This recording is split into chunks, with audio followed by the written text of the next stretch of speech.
जय हिंद दोस्तों, आप सभी का अपने YouTube चैनल सीटेट वाला में फिर से एक बार स्वागत है। दोस्तों बंधु, कैसे आप? उम्मीद करते हैं कि आप लोग स्वस्थ होंगे, मस्त होंगे, जबरदस्त होंगे। यह वीडियो बिहार स्टेट 2023 वाले स्टूडेंट के लिए बहुत ही महत्वपूर्ण होने वाला है दोस्तों, क्योंकि इसमें हम लोग डिस्कस करने वाले हैं शिक्षण शास्त्र के प्रीवियस ईयर क्वेश्चन पेपर।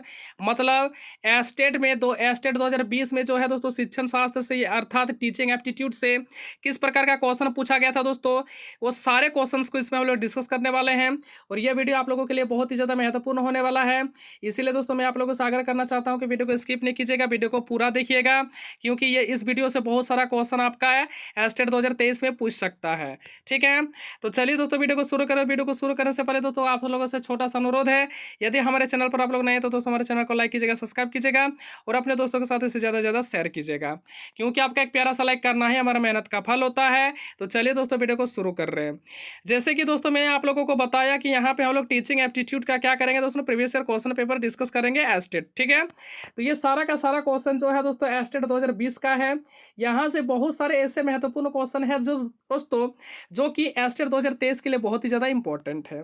जैसे देखिए, तो फर्स्ट क्वेश्चन जो है एस्टेट 2020 के पेपर में आया हुआ है और ये क्वेश्चन बहुत ही इंपॉर्टेंट है। क्वेश्चन में पूछा है कि राष्ट्रीय अध्यापक शिक्षा परिषद के क्षेत्रीय कार्यकालों की संख्या कितनी होती है।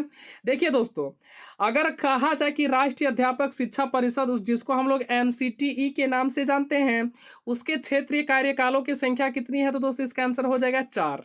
ये क्वेश्चन जो है एस्टेट के पेपर में पूछा हुआ है और बहुत अच्छा क्वेश्चन है दोस्तों, हो सकता है इस बार के एस्टेट के एग्जाम में भी पूछ लिया जाए। ठीक है, तो क्वेश्चन नंबर 1 का सही आंसर क्या हो जाएगा, 4 हो जाएगा। और दूसरा जो सबसे इंपॉर्टेंट क्वेश्चन है दोस्तों, एनसीटीई का स्थापना कब हुआ था। ठीक है, तो एनसीईटी का जो स्थापना हुआ था दोस्तों 1995 में हुआ था। कब हुआ था? 1995 में हुआ था। ये क्वेश्चन भी बहुत ही अच्छा क्वेश्चन और बहुत ही इंपॉर्टेंट क्वेश्चन है एस्टेट 2023 के लिए।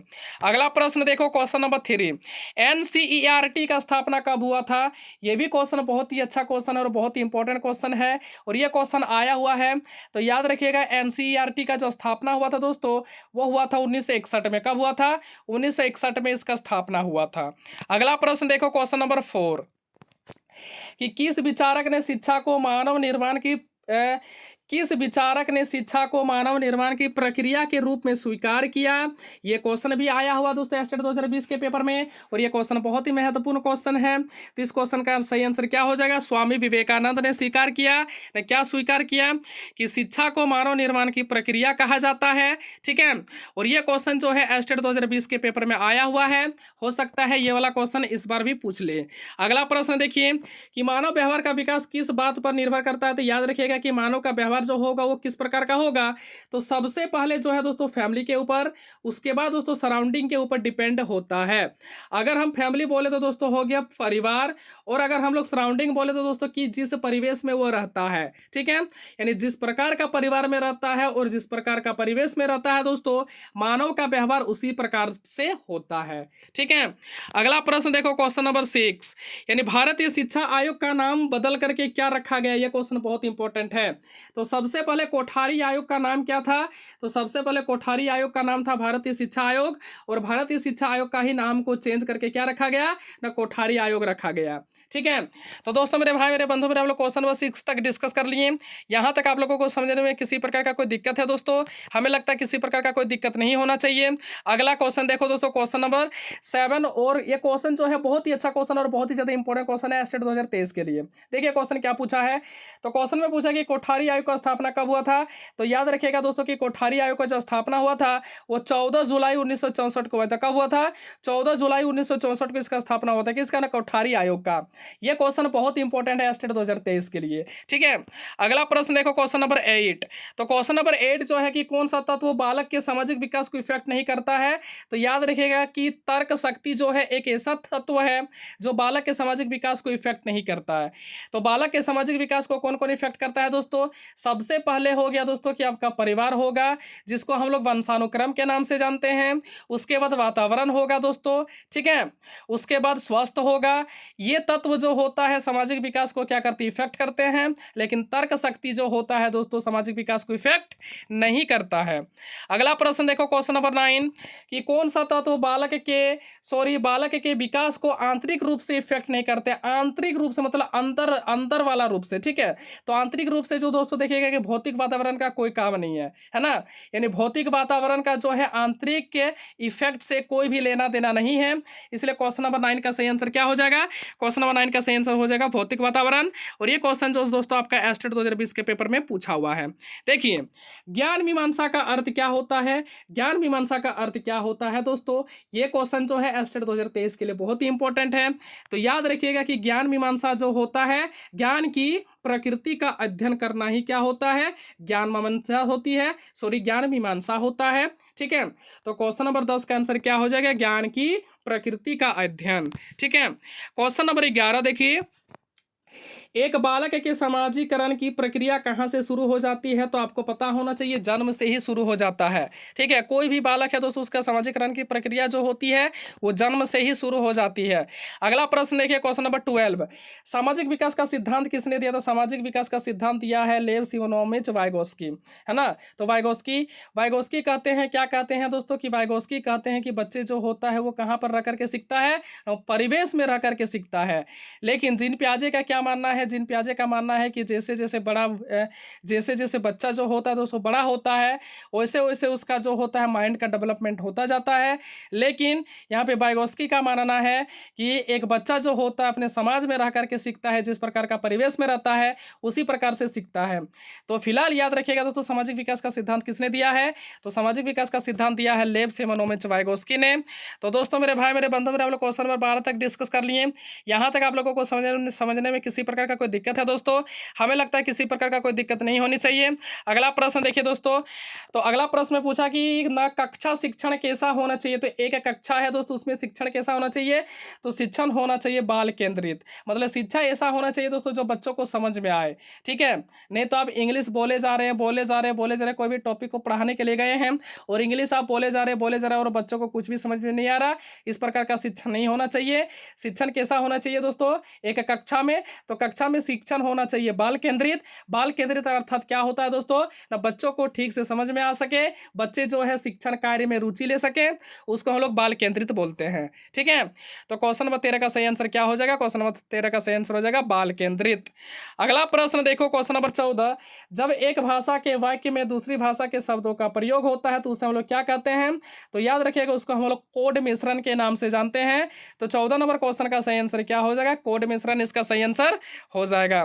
अगला प्रश्न देखिए, क्वेश्चन नंबर 15, ये कि अगर एक क्लासरूम है, ठीक है, सबसे पहले क्वेश्चन को रीडिंग करते हैं उसके बाद समझाते हैं दोस्तों कि मतलब कक्षा में शोरगुल को नियंत्रित करने के लिए कौन सी विधि सबसे अच्छी है? तो कक्षा में जो है शोरगुल को नियंत्रित करने के लिए सबसे अच्छी विधि मानी जाती है दोस्तों शांत रहना। क्या? शांत रहना। जैसे एज ए टीचर, आप एक टीचर हैं तो आप क्या रह जाइए दोस्तों? शांत होइए। शांत होकर के विद्यार्थियों की तरफ देखिएगा दोस्तों क्या होता है ना, शोरगुल देखिएगा, जब बच्चे आपको देखेंगे तो अपने आप जो है शोरगुल करना बंद कर देते हैं। ठीक है, तो जब भी क्लासरूम में शोरगुल होगा उसको नियंत्रित करिएगा।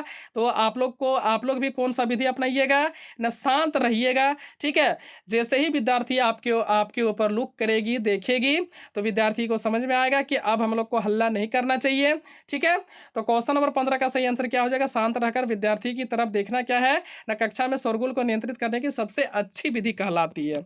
अगला प्रश्न देखो, क्वेश्चन नंबर 16, तो किस आयोग ने सबसे पहले प्राथमिक शिक्षा के विकेंद्रीकरण का सुझाव दिया था? तो इस क्वेश्चन का आंसर हो जाएगा हंटर आयोग। ठीक है, अगला क्वेश्चन में हम लोग डिस्कस करेंगे दोस्तों कि हंटर आयोग का स्थापना कब हुआ था, क्योंकि ये दोनों क्वेश्चन बहुत ही ज्यादा इंपॉर्टेंट है। ये एस्टेट 2020 के पेपर में पूछा हुआ क्वेश्चन है दोस्तों। अगला प्रश्न देखिए कि किस दर्शन ने कक्षाओं में मॉनिटर पद्धति का विकास किया था? तो याद रखिएगा दोस्तों कि इस्लामिक शिक्षा ने क्या किया था? मॉनिटर, मतलब एक क्लासरूम में भी मॉनिटर होना चाहिए। ये जो है ये किसकी देन है ना? इस्लामी शिक्षा की देन है। अगला प्रश्न देखिए दोस्तों मेरे भाई मेरे बंधु मेरे, क्वेश्चन नंबर 18 कि बच्चे अपने वातावरण के साथ संबंध बनाते हुए समझ का विकास कर लेते हैं, यह कथन किसने कहा? यह कथन किसने कहा है? जीन पियाजे ने कहा है। जीन पियाजे ने कौन सा सिद्धांत दिया दोस्तों? संज्ञानात्मक विकास का सिद्धांत दिया है। ठीक है, संज्ञानात्मक विकास की अवस्था को इन्होंने 4 अवस्थाओं में बांटा है। और कौन सी अवस्था है दोस्तों? आप लोग भली भांति से जानते हैं। अगला प्रश्न देखिए, क्वेश्चन नंबर 19। क्वेश्चन नंबर 19 क्या है दोस्तों कि व्यक्तिगत विभिन्नता के क्या कारण होते हैं? तो व्यक्तिगत विभिन्नता का कारण होता है वातावरण एवं अनुवांशिकी, है ना। तो दोस्तों व्यक्तिगत विभिन्नता का कारण क्या होता है? व्यक्तिगत विभिन्नता का कारण होता है वातावरण एवं आनुवांशिकी। क्या होता है ना? व्यक्तिगत विभिन्नता का कारण होता है। अगला प्रश्न देखो, क्वेश्चन नंबर 20। भारत में दूरस्थ शिक्षा का संचालन किया जाता है। तो भारत में दूरस्थ शिक्षा का जो संचालन होता है दोस्तों, वो राष्ट्रीय विद्यालयों द्वारा किया जाता है और मुक्त विश्वविद्यालयों द्वारा। मतलब क्या होता है दोस्तों, नेशनल ओपन यूनिवर्सिटीज, इग्नू वगैरह नहीं होता है दोस्तों, है ना? इग्नू वगैरह होता है ना, तो ठीक उसी प्रकार से यूनिवर्सिटीज वगैरह बहुत होता है, बहुत सारे ओपन यूनिवर्सिटीज होते हैं, है ना? बहुत सारे नेशनल स्कूल्स होते हैं। तो भारत में दूरस्थ शिक्षा का संचालन किसके द्वारा किया जाता है? तो याद रखिएगा, राष्ट्रीय विद्यालयों के द्वारा और मुक्त दोस्तों विश्वविद्यालय के द्वारा, जिसको हम लोग ओपन यूनिवर्सिटी के नाम से जानते हैं। तो दोस्तों हम लोग क्वेश्चन नंबर 20 तक डिस्कस कर लिए। तो यहाँ तक आप लोगों को समझने में किसी प्रकार का कोई दिक्कत है दोस्तों? हमें लगता है किसी प्रकार का कोई दिक्कत नहीं होनी चाहिए। चलिए देखिए क्वेश्चन नंबर 21। एजुकेशन शब्द किस भाषा से लिया गया? तो याद रखिएगा, लैटिन भाषा से लिया गया। लैटिन भाषा के एजुकेटम शब्द से लिया गया है। ठीक है, एजुकेशन शब्द किस भाषा से लिया गया है? तो लैटिन भाषा से। लैटिन भाषा के कौन से शब्द से? तो एजुकेटम शब्द से लिया गया है। यह क्वेश्चन बहुत ही ज्यादा इंपॉर्टेंट है और यह क्वेश्चन स्टेट 2020 के पेपर में पूछा हुआ है। ठीक है, तो देखिए दोस्तों कि शिक्षा मनुष्य की जन्मजात शक्तियों का स्वाभाविक और सामंजस्य पूर्ण विकास है। यह कथन किसने कहा है? तो यह कथन कहा है दोस्तों पेस्टोलॉजी ने। और यह क्वेश्चन बहुत ही ज्यादा इंपॉर्टेंट है स्टेट 2023 के लिए। अगला प्रश्न देखिए, आदर्शवादी शिक्षा का मुख्य उद्देश्य क्या है? तो आदर्शवादी शिक्षा का मुख्य उद्देश्य है दोस्तों आत्म अनुभूति। क्या है ना? आत्म अनुभूति इसका सही आंसर हो जाएगा। अगला प्रश्न देखो, क्वेश्चन नंबर 24। शिक्षा के लोकतांत्रिक स्वरूप में कौन सा मूल्य अनिवार्य समझा जाता है? तो जीवन की गुणवत्ता। तो ठीक है, जीवन की गुणवत्ता को सबसे जो है दोस्तों अनिवार्य मूल्य समझा जाता है। मानव की गरिमा को भी अनिवार्य मूल्य समझा जाता है। भावात्मक समाकलन को भी क्या समझा जाता है? अनिवार्य मूल्य समझा जाता है। तो ये क्वेश्चन का सही आंसर क्या हो जाएगा? जीवन की गुणवत्ता, मानव की गरिमा और भावात्मक समाकलन। अगला प्रश्न देखो, क्वेश्चन नंबर 25। क्वेश्चन नंबर 25 जो है दोस्तों रूसों से संबंधित क्वेश्चन है और रूसों से संबंधित आपके स्टेट के पेपर में क्वेश्चन देखने को जरूर मिलेगा। ठीक है, तो रूसों का एक कथन है ना, कथन क्या है? प्रकृति की ओर लौटो। यह कथन किसने दिया? तो अभी मैंने आप लोगों को आंसर बता दिया दोस्तों, रूसो। ठीक है, रूसो कहते हैं कि शिक्षा ऐसा होना चाहिए दोस्तों कि प्रकृति से रिलेट होना चाहिए। प्रकृति से रिलेट करके देखिए, शिक्षा आपको बहुत अच्छा लगेगा। ठीक है, अगला प्रश्न देखो, क्वेश्चन नंबर 26। समाज का अर्थ क्या होता है? तो समाज का अर्थ होता है दोस्तों सामाजिक संबंधों का जाल। क्या होता है? सामाजिक संबंधों का जाल होता है। और एक क्वेश्चन पूछा हुआ है दोस्तों। तो दोस्तों हम लोग क्वेश्चन नंबर 26 तक डिस्कस कर लिए। यहां तक आप लोगों को समझने में किसी प्रकार का कोई दिक्कत है दोस्तों? हमें लगता है किसी प्रकार का कोई दिक्कत नहीं होनी चाहिए। अगला प्रश्न देखिए, क्वेश्चन नंबर 27।